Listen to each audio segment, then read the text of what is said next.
Veniamo invece alla situazione in Palestina, in Medio Oriente, dove sostanzialmente è successo che Israele, come sapete, ha fermato le navi della Global Submarine Flottiglia in acque internazionali, quindi cosa assolutamente illegale. Cioè, voi pensate un po' alla Russia, pensate poi ci fosse stata una flottiglia diretta in Ucraina con la Russia che ferma queste navi in acque internazionali, cosa sarebbe successo? Qua non è successo niente, tutti pro Israele, tutti che Israele già che non ha fatto morti è un miracolo, già che non ha trattati male è un miracolo, senza che nessuno dica nulla sul fatto che tu non puoi arrestare nessuno in acque internazionali.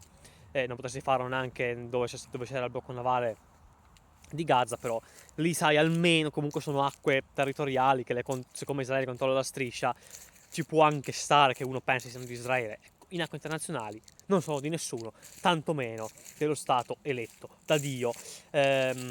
Comunque, tralasciando questo, che vabbè, ormai è successo, Israele li ha fermati, sono stati portati in galera e oggi i 4 leader politici sono stati già rimpatriati, perché loro sono politici, e beh, quindi bisogna rimpatriarli subito, sia mai che loro aspettano, loro subito. Gli altri poi nei prossimi giorni verranno rimpatriati. Questa cosa per altri paesi, i leader politici subito, e i cittadini che cazzo se ne frega, poi quando vengono verranno.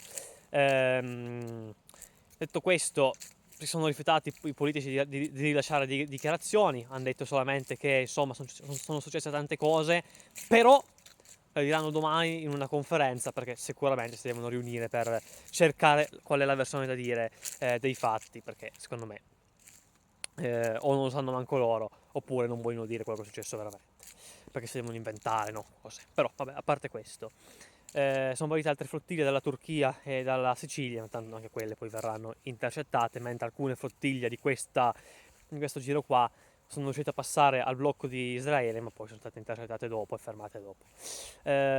Detto questo, eh, Hamas si prende tempo per accettare il piano di Trump, ha detto che allora, ci sono divisi in due gruppi, il gruppo militare che vorrebbe continuare a combattere e che non vuole accettare il piano perché chiaramente non possono, perché sennò si devono disarmare, loro non vogliono, che sono terroristi, quindi non vogliono. La parte civile che invece vuole fermare la guerra, perché, cioè vuole accettare il piano perché la parte principale è fermare la guerra.